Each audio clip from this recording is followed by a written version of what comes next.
पे 2 लेक्चर बनाए हैं जिसपे कि मैंने आप लोगों के साथ सर्कुलेटरी सिस्टम और रेस्पिरेटरी सिस्टम को डिस्कस किया हुआ है।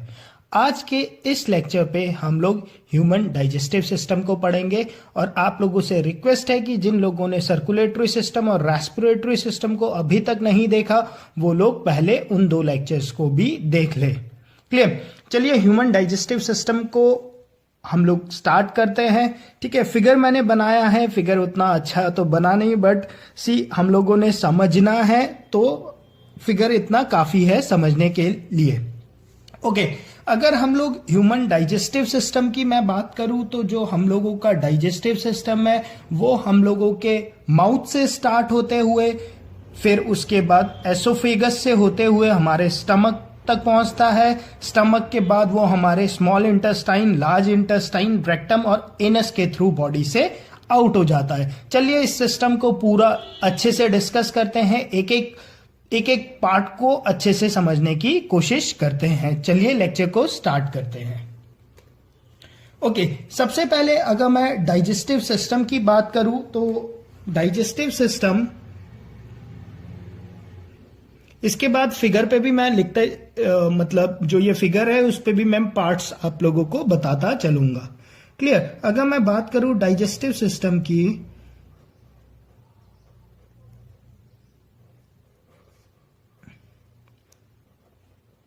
डाइजेस्टिव सिस्टम को बेसिकली हम 2 टाइप से पढ़ सकते हैं। Clear? One is your elementary canal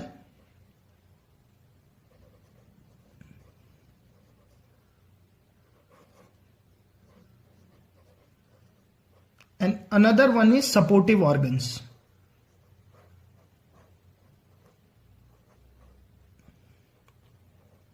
supportive या एसोसिएटिव्स कुछ भी बोल दो। क्लियर? एलिमेंट्री कैनाल का मतलब जैसे कि हम लोगों ने खाना खाया तो एक बार माउथ पे वो खाना चला गया तो उसके बाद तो वो सारा सिस्टम अंदर ही अंदर हो रहा है, इन पाइप्स ही बोल रहा हूं अभी, ठीक है, लेमन लैंग्वेज में, इन पाइप्स के अंदर ही वो सारा सिस्टम हो रहा है डाइजेशन का। ठीक है, इसीलिए उसे बोला जाता है एलिमेंट्री कैनाल। सपोर्टिव ऑर्गन्स क्या है डाइजेस्टिव सिस्टम पे? खाली ये जो आप लोगों के पाइप्स है ये नहीं है, इस पे आप लोगों का लिवर भी है, माउथ भी है, ठीक है, स्लाइवरी ग्लैंड्स भी है और भी बहुत सारे छोटे छोटे ग्लैंड्स है, उन्हें हम डिस्कस करेंगे। तो इसलिए डाइजेस्टिव सिस्टम को बेसिकली 2 पार्ट्स में डिवाइड किया गया है। One is your alimentary canal, another one is supportive organs. ठीक है, आप लोगों के एलिमेंट्री कैनाल में क्या क्या आता है? सबसे पहले आ जाता है आप लोगों का माउथ। क्लियर? और माउथ को ही बोला जाता है बकल कैविटी।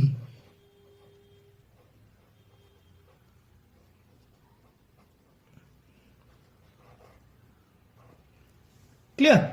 जो ये आप लोगों को दिख रहा है ना, ये वाला जो हिस्सा है, ये वाला, ठीक है, अब मैं इसे यहां पर मार्क कर देता हूं बकल कैविटी। ठीक है, ऐसे लिख लेते हैं, ये जो है ना, this one is your buckle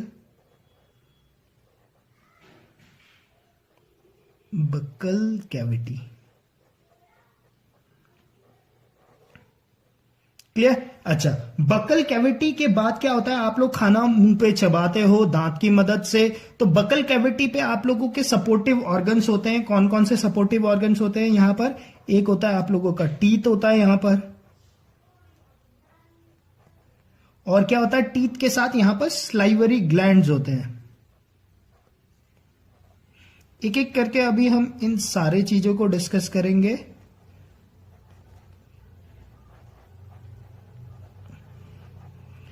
salivary glands क्या होते हैं? आप लोगों के मुंह पे मतलब जो थूक निकलता रहता है ना continuously, that is your salivary glands. ठीक है, उसे मैं अभी डिस्कस करूंगा। ठीक है, ओके। माउथ के बाद खाना, आप लोगों ने खाना यहां पर चबाया, ये खाना आप लोगों का इस पाइप से होते हुए जाता है और इस पाइप को बोला जाता है आप लोगों का एसोफेगस। ठीक है, एसोफेगस।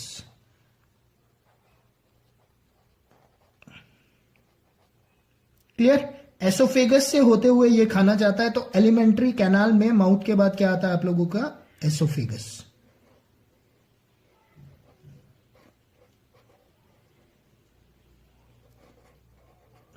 क्लियर। एसोफेगस से होते हुए खाना, ये जो बैग सा दिख रहा है ना स्ट्रक्चर, इस बैग में जाता है, इसे हम लोग बोलते हैं स्टमक।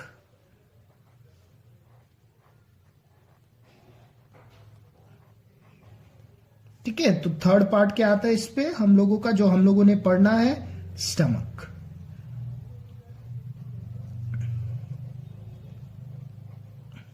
क्लियर। अब स्टमक से होते हुए आप लोगों का खाना जाता है आप लोगों के स्मॉल इंटेस्टाइन पे।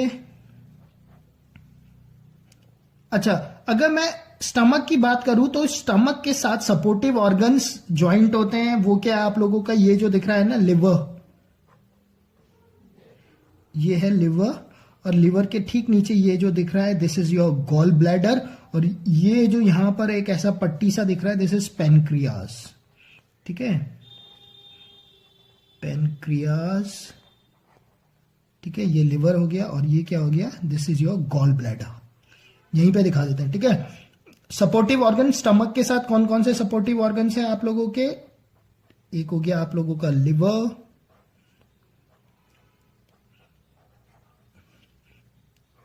एक हो गया लिवर के साथ अटैच होता है आप लोगों का गॉल ब्लैडर।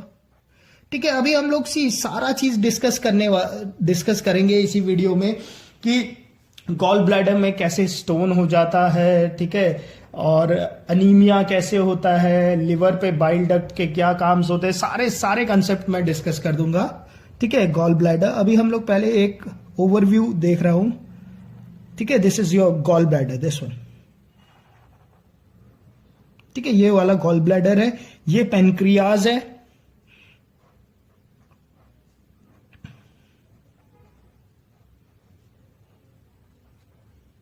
क्लियर। तो सपोर्टिव ऑर्गन्स क्या हुए, सपोर्टिव ऑर्गन्स वो ऑर्गन्स है जो कि डाइजेशन के जो प्रोसेस है उस पे मदद करते हैं। ठीक है, और एलिमेंट्री कैनाल क्या है, एलिमेंट्री कैनाल आप लोगों का बेसिकली एक पाथ है, जिस पाथ के थ्रू होते हुए आप लोगों का खाना फाइनली एनस तक पहुंचता है। ठीक है, एलिमेंट्री कैनाल माउथ से शुरू हुआ। ठीक है, माउथ से शुरू हुआ, फिर हम लोग एसोफेगस में आ गए, फिर हम लोग आ गए स्टमक पे। इस स्टमक के बाद ये खाना आप लोगों का यहां पर ऐसे दिख रहा है, ये ऐसे करके इन स्मॉल इंटेस्टाइन पे आता है। ठीक है, ये क्या हो गया आप लोगों का स्मॉल इंटेस्टाइन।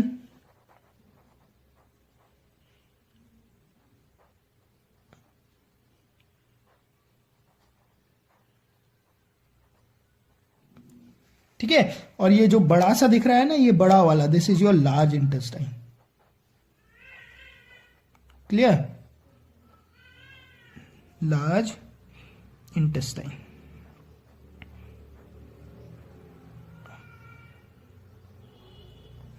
क्लियर। तो स्टमक के बाद खाना आप लोगों का पहले स्मॉल इंटेस्टाइन पे जाता है, स्मॉल इंटेस्टाइन के बाद जाता है खाना लार्ज इंटेस्टाइन पे।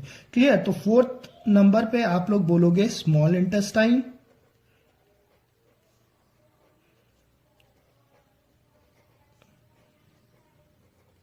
ठीक है, उसके बाद क्या आएगा, उसके बाद आ जाएगा आप लोगों का large intestine.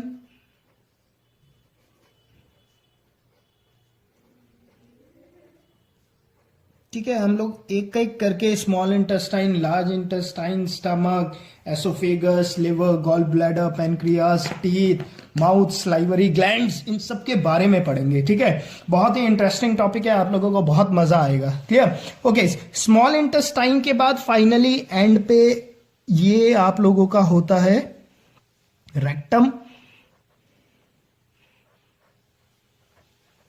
And this one is anus.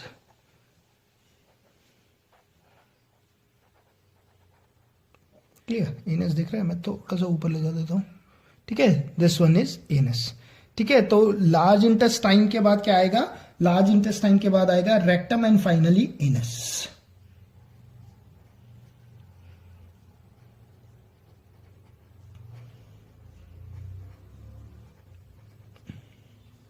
Clear, तो ये एक ब्रीफ ओवरव्यू है आप लोगों का ह्यूमन डाइजेस्टिव सिस्टम का, जिसके बारे में हम लोगों को स्टडी करना है।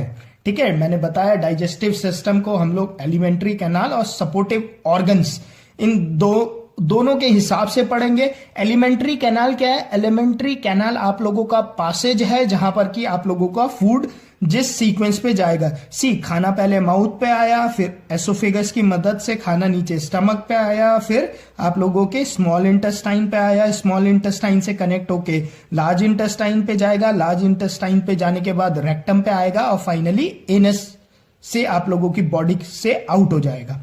ओके, इस जो डाइजेशन का जो ये प्रोसेस है, इस डाइजेस्टिव सिस्टम के प्रोसेस के लिए जो सपोर्टिव ऑर्गन्स हैं, ठीक है, जो कि मदद करते हैं डाइजेशन पे, वो कौन कौन से हैं?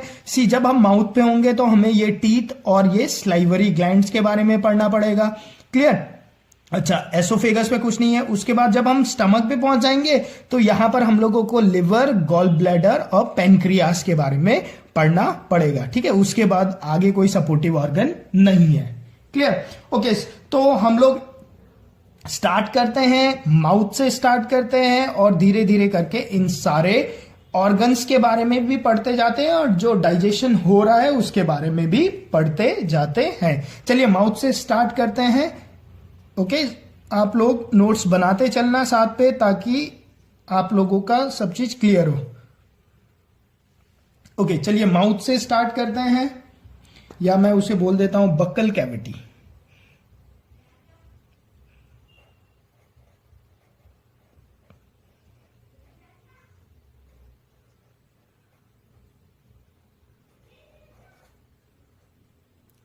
क्लियर?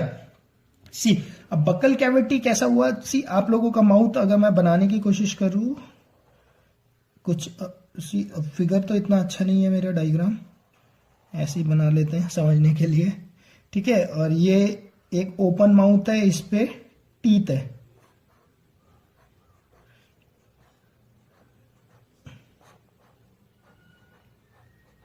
ठीक है, वैसे ही same to same mirror image ही होती है ऊपर की तरफ। ठीक है,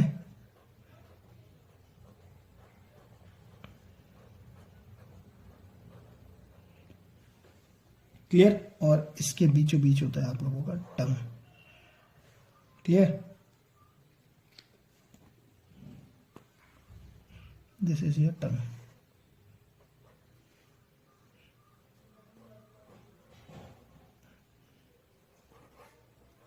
ठीक है, तो बकल कैविटी में हम लोगों को क्या पढ़ना है? बकल कैविटी पे हम लोगों को पढ़ना है टीथ के बारे में और टंग के बारे में। ठीक है, एग्जाम पे टीथ से आप लोगों को क्या क्या क्वेश्चंस आ सकते हैं वो सारे क्वेश्चंस के बारे में हम लोगों को पढ़ना पड़ेगा, और टंग के बारे में भी थोड़े बहुत जो बर्ड्स होते हैं टंग पे उनके बारे में भी पढ़ना पड़ेगा। ठीक है, अगर मैं टीथ की बात करूं तो टीथ हमारे पास बेसिकली 4 टाइप के टीथ होते हैं हमारे। ठीक है, जो आगे के जो ये 4 होते हैं, ठीक है, इसे हम लोग बोलते हैं इंसीजर।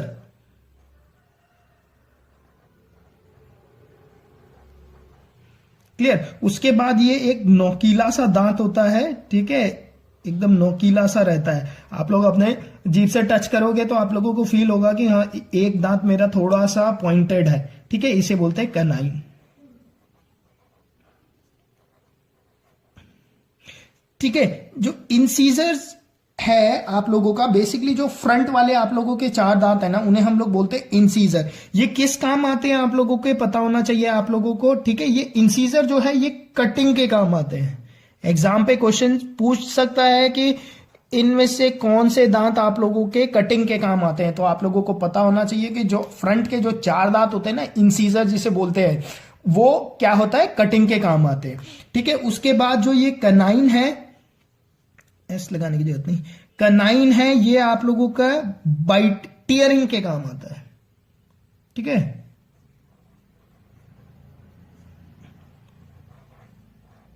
टीयरिंग मतलब किसी चीज को मतलब फाड़ने के काम आता है। ठीक है, कोई भी हार्ड चीज हो उसे फाड़ना हो तो ये काम आता है टीयरिंग के। ठीक है, उसके बाद आप लोगों के जो 2 ये दिख रहे हैं, they are called premolar.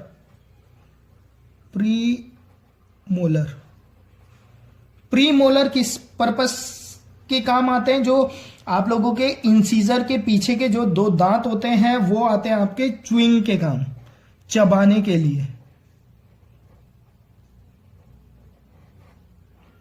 Clear. और लास्ट के जो दो दांत होते हैं, ठीक है, इस फिगर में दिख भी नहीं रहा, चलो बना देते हैं।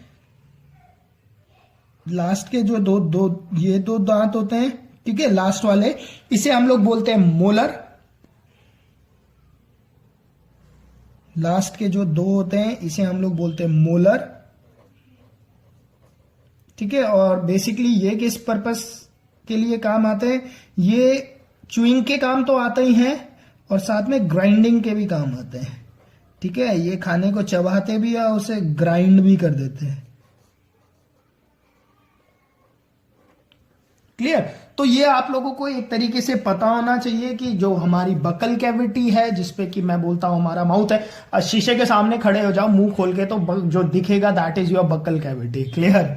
ओके, तो उस पे जो शुरू के जो दांत दिखेंगे आप लोगों को चार, वो होंगे आप लोगों के इंसीजर। इंसीजर आप लोगों के कटिंग के काम आता है, ठीक है। सेब को काटते हो तो फ्रंट से काटते हो ना, वो कटिंग के काम आता है। उसके बाद एक नुकीला सा दांत दिखेगा आपको, that is your canine. Canine काम आता है टियरिंग के, किसी चीज को फाड़ना हो तो वो हम लोग कैनाइन का यूज करते हैं। उसके बाद के दो दांत होते हैं वो होते हैं आप लोगों के प्री मोलर। प्री मोलर किस काम आते हैं, च्यूइंग करने के। आप लोग च्यूइंगम चबाते हो तो पीछे वाले दांत की तरफ से चबाते हैं ना, कोई आगे वाले दांत से तो च्यूइंगम नहीं चबा रहा होता ना, सब लोग पीछे की तरफ चबा रहे होते, तो वो च्यूइंग के काम आता है ये आप लोगों के प्री मोलर। और जो मोलर है वो भी बेसिकली च्यूइंग के काम आता है। और कहीं ऐसा चीज जिसे मुझे पूरा ग्राइंड कर देना, मतलब जहां मुझे सबसे ज्यादा ताकत लगानी पड़ती है चीजों को से मतलब चीजों को फोड़ने के लिए या कुछ भी करने के लिए, तो मैं क्या करता हूं, अपने मोलर का यूज करता हूं। वहां पर क्या च्यूइंग प्लस ग्राइंडिंग के काम आता है वो, क्लियर।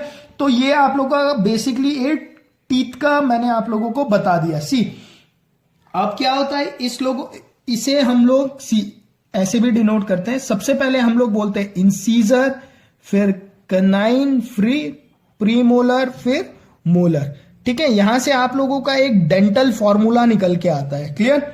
डेंटल फॉर्मूला एग्जाम पे पूछ लिया जाता है, डेंटल फॉर्मूला बताओ। तो डेंटल फॉर्मूले के लिए देखो, ये तो क्या है आप लोगों का, ये जो हमारा माउथ है, अगर मैं इसे यहां से ऐसे रख दूं तो ये एक मिरर इमेज है, क्लियर। जो नीचे है वही ऊपर है, फिर उसे मैं साइड से भी, ये लोग मेरे मिरर इमेज है, ठीक है। तो डेंटल फॉर्मूला के लिए मुझे टोटल 1 2 3 4 क्वाड्रेंट पे मैंने इसे डिवाइड कर दिया। मैं एक क्वाड्रेंट के बारे में ही पढ़ लूं तो मेरा हो जाएगा। सी अब यहां पर अगर मैं खाली इस तरफ का देखता हूं, ठीक है, इस वाले साइड पे, तो मेरे क्या है, 2 इंसीजर है, एक कैनाइन है, 2 क्या होंगे मेरे प्रीमोलर्स होंगे, और 2 क्या होंगे मेरे मोलर होंगे। तो कितने हो गए टोटल, 2, सॉरी आप लोगों के मोलर 3 होते हैं ना, ओहो, मोलर 3 होते हैं हमारे पीछे, है ना, ये हो गया 3 मोलर्स होते हैं, ठीक है। इंसीजर्स 2 हो गए जो दिखे, एक कैनाइन हो गया, 2 मेरे क्या हो गए प्री मोलर्स हो गए, और 3 क्या हो गए मेरे लास्ट के 3 क्या होते हैं मेरे मोलर होते हैं। तो एक तरफ का मैं देखूं तो कितने हो गए टोटल, 2 + 1 3, 3 + 2 is 5, 5 + 3 is 8, मतलब यहां पर मेरे 8 दांत है, क्लियर। वैसे ही 8 दांत मेरे यहां पर है, क्लियर। 8 दांत इस तरफ है और 8 दांत इस तरफ है, क्लियर। तो टोटल कितने टीथ हो गए आप लोगों के, 32, क्लियर। तो ये क्या होता है, इसे हम लोग बोलते हैं डेंटल फॉर्मूला, क्लियर। इसे हम लोग बोलते हैं डेंटल फॉर्मूला,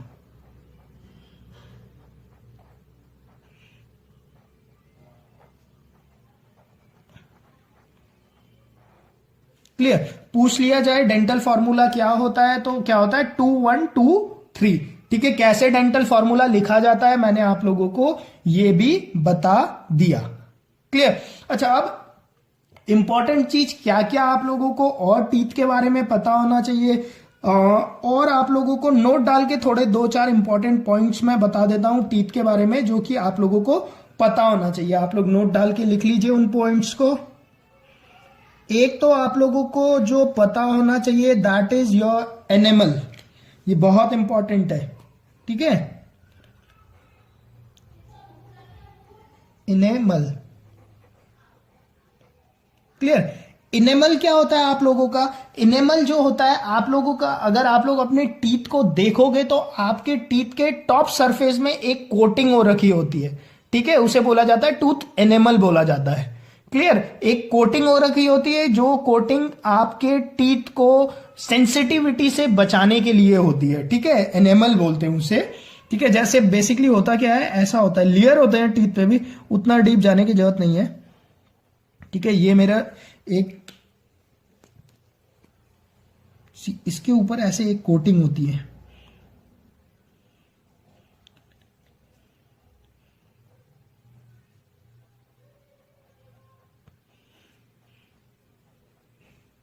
ठीक है, एक कोटिंग होती है हमारी, इसे बोला जाता है एनिमल, ठीक है। और ये बात ध्यान रखना कि जो हमारा एनिमल होता है ये hardest part of human body होता है। Animal is the hardest part of human body. ये आप लोगों के एग्जाम पे क्वेश्चन पूछा जाता है कि which of the following is the hardest part of human body, ठीक है, उस पे बोन्स के नाम दिए होंगे, तो वहां पे कंफ्यूज नहीं होना है। Animal is the hardest part of human body, ठीक है, सबसे टफ यही होता है आप लोगों का। क्लियर, ठीक है। और एनिमल होता क्या है? Outer shining layer, outer shining layer, clear, outer shining layer, clear. Okay, ये हो गया एनिमल के बारे में। अच्छा, एनिमल होता क्या है बेसिकली, ये भी आप लोगों से क्वेश्चन पूछ लिया जाता है। तो एनिमल होता कुछ नहीं, एक्चुअल में क्या होता है, मैं इसका एक आप लोगों को केमिकल जो कंपोजिशन है वो बता देता हूं। देखो क्या होता है, कैल्शियम होता है, टीथ में होता क्या है, कैल्शियम और फास्फोरस ही होता है ना, PaP,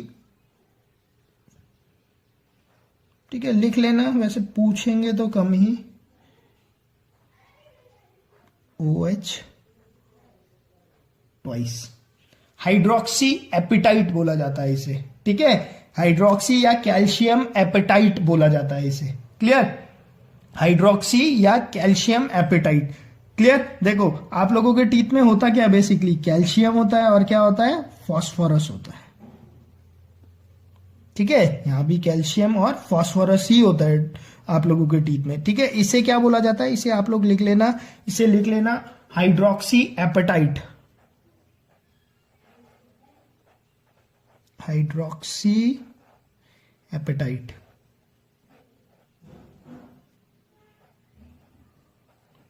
ठीक है, हाइड्रोक्सी एपेटाइट या इसी को कैल्शियम एपेटाइट भी बोला जाता है। क्लियर, तो ये सब आप लोगों को पता होना चाहिए।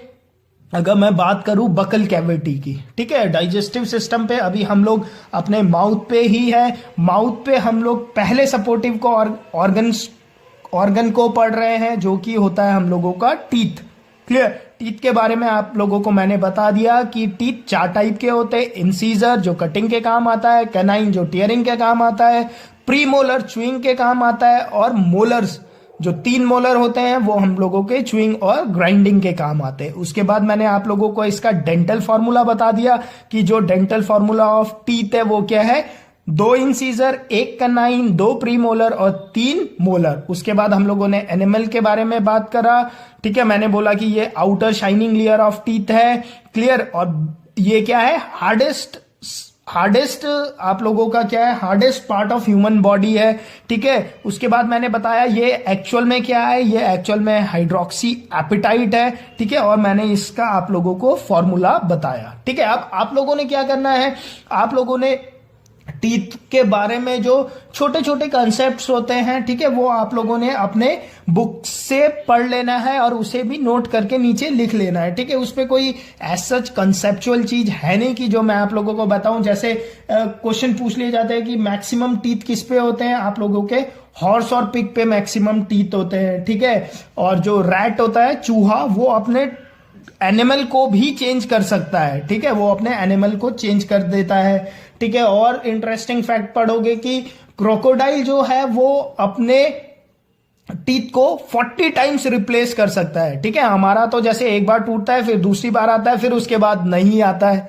ठीक है, बट जो क्रोकोडाइल है वो 40 टाइम्स अपने लाइफ पे अपने टीथ को चेंज करता है। क्लियर। अच्छा, एक और बात इस पे रह गई, टूटने से याद आया मुझे, इस पे एक और वर्ड नोट पे ही लिख लो। ठीक है, यहीं पे लिख लेते हैं। एक तो इसे फर्स्ट पॉइंट लिख लेना। ठीक है, मैं सारे छोटे छोटे पॉइंट्स आप लोगों को नहीं लिखा रहा हूं। बेसिकली मैं ये चाहता हूं कि आप लोग लेक्चर्स देखने के बाद एक बार अपनी बुक्स को पक्का से पढ़े।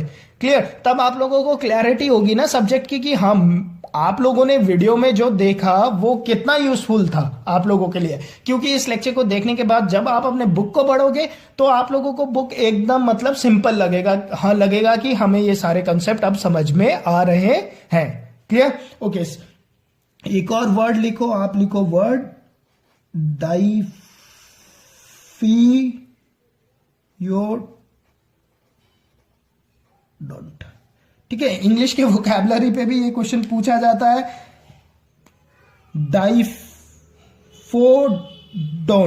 Diphyodont.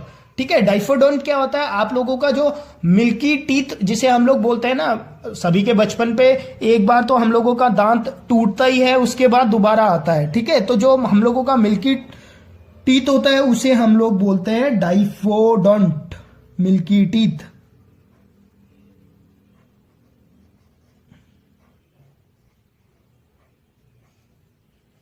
Clear, diphyodont is milky teeth. Clear. Okay, तो होपफुली बकल कैविटी में टीथ पे आप लोगों को इतना ही पढ़ने की जरूरत है। चलो इसी पे साइड पे ही हम लोग, टंग पे ऐसा सच कुछ है नहीं तो मैं यहीं पे बता देता हूं। सी, अब हुआ क्या, आप लोगों ने कुछ खाना खाया तो हम लोगों ने क्या करा, उस खाने को अपने टीथ की मदद से उसे कट करा, उसे टीयर करा और फिर उसे च्यू करके उसे छोटे छोटे हिस्सों में तोड़ दिया। ठीक है। अच्छा, अब इसी में मैं यहां साइड पे बता देता हूं आप लोगों को टंग के बारे में। क्लियर, टंग के बारे में क्या होता है, टंग का क्या काम है।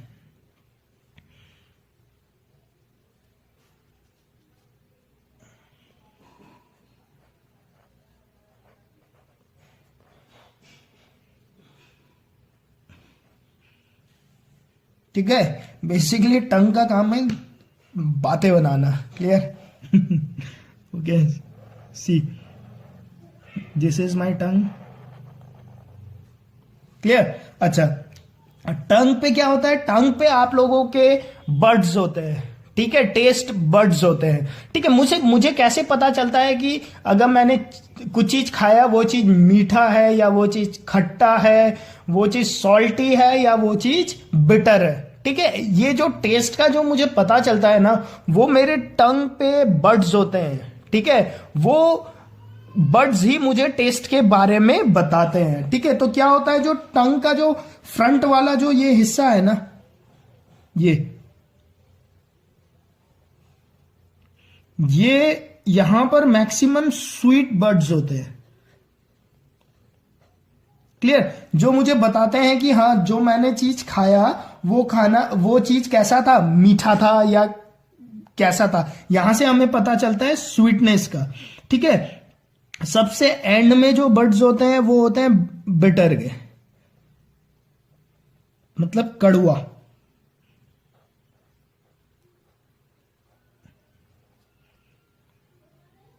ठीक है, और बीच पे स्वीट के बाद यहां पर आप लोगों के सॉल्ट का रहता है। ठीक है, ये वाला हिस्सा सॉल्ट का होता है और ये सार का होता है।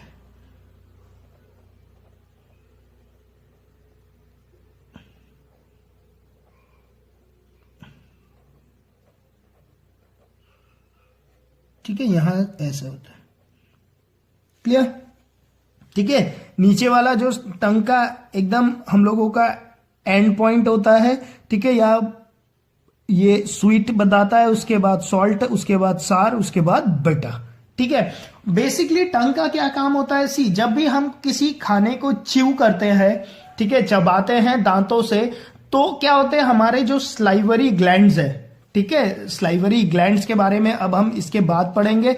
ठीक है, हम लोगों के माउथ के अंदर बेसिकली 3 स्लाइवरी ग्लैंड होते हैं। ठीक है, एक होता है सबलिंगुअल ग्लैंड्स, एक होता है सब मैंडिबुलर ग्लैंड्स और एक होता है पैरोटिड ग्लैंड्स।